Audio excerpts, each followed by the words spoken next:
अरमान कर गया परिवार वालों से बात। जी हाँ दोस्तों, आज के एपिसोड में देखने को मिलता है कि यहाँ पर जो अरमान होता है, अब परिवार वालों से बात करना चालू कर देता है।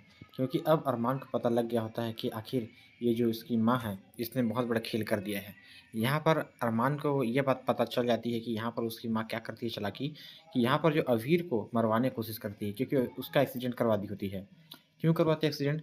क्योंकि उसे लगता है कि आखिर उसके घर की बेटी के साथ उसने ऐसा कुछ गलत कर दिया है।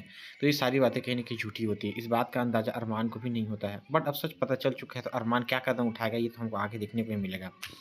अब यहाँ पर क्या हुआ कि यहाँ पर जो माँ होती है अरमान की, वह बोलती है कि देखो मैं ना भलाई के लिए सारी काम की हूँ।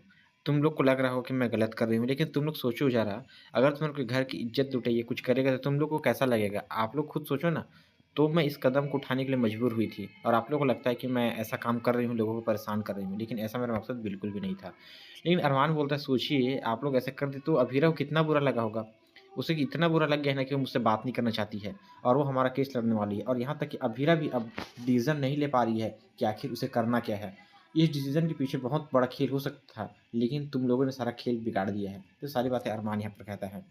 अब यहाँ पर जो उसकी छोटी बहन होती है, जिसका नाम कायरा होता है, वो बोलने वाली होती है कि देखो आप लोग जो किए काफ़ी गलत किए, कहीं न कहीं ऐसा कुछ किया नहीं था उसने और मैं सच भी बता रही हूँ, आप लोग को थोड़ा गलत फीलिंग आ गया है, बल्कि ऐसी चीज़ों को आपको समझना चाहिए था।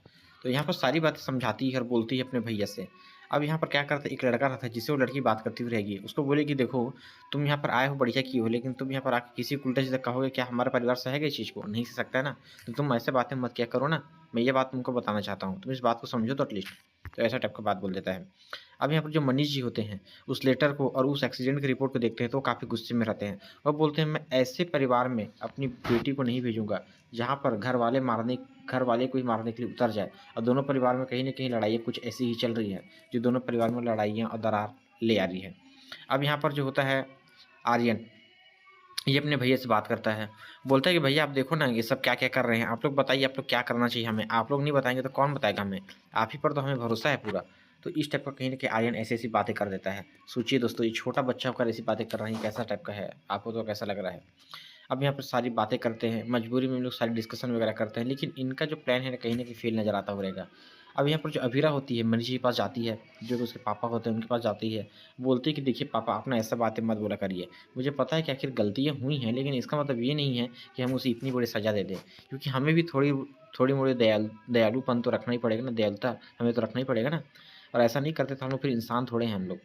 उसको देखिए पहला गलतफ़हमी हुआ कि हाँ, जो अभीर ने उसके साथ कुछ गलत किया उसके घर के साथ, तो उसे इस बात का बदला नहीं कि उसने ऐसा किया था।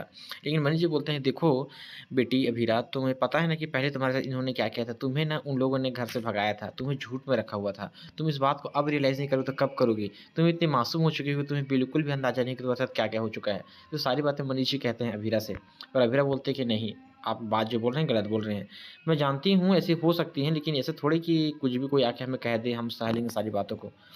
तो हमें इस चीज़ को देखना पड़ेगा ना। तो मनीष जी की बातें कहीं गंभीर होती हैं, उनके बहुत बड़े-बड़े मुद्दे में फँसे हुए रहते हैं। इस बात का अंदाज़ा इसे नहीं होता है, अभीरा को, क्योंकि वो मासूम है, छोटी है, उसे नहीं पता है देश-दुनिया के बारे में आखिर क्या है, कैसे है करके। तब भी हैंडल कर रही है ना वो लड़की। तो ये सब धीरे-धीरे चीज़ें होती हैं, सारी चीज़ें बताऊँ तो आपको। तो यहाँ पर देख सकते हैं अभीरा का मन काफ़ी उदास रहता है, सोचती है क्या करूँ, मैं कैसे कर सकता हूँ, मैं क्या बता पाऊँ कि नहीं बता पाऊँ? कहीं दोनों परिवार को देखना है अभीरा को और घर की बहू होके ये सब नहीं देखेगी तो कौन देखेगा? सोचिए आप लोग। अब यहाँ पर अभीरा उस पेपर को लेकर चली जाती है, उस रिपोर्ट को देखती है कि अरे! आखिर उसका भाई कैसा हालत में है और उसको बोलती है कि मैं केस भी लड़ूँगी और यहाँ तक कि अरमान को भी बोली कि तुम सपोर्ट करो अरमान। हम लोग लॉयर हैं, हमारा काम है सपोर्ट करना। अभी राज ऐसी कंडीशन में आ चुका है, वो मेरा भाई तो ही है, कोई और कोई बुरा इंसान तो नहीं है। क्या तुम उसे कुछ भी कह दोगे क्या? और वो बेचारा मासूम सा इंसान को तुम लोग फँसा देते हो, उसके मन में भी दिल है। वो बचपन से हमारे साथ नहीं रहा मानता हूँ, लेकिन कहीं न कहीं उसके लिए प्यार हमारा अभी भी जगा हुआ है। ये बात तुम्हें समझनी होगी। तो ये बात कहीं न कहीं अभीरा बताती है।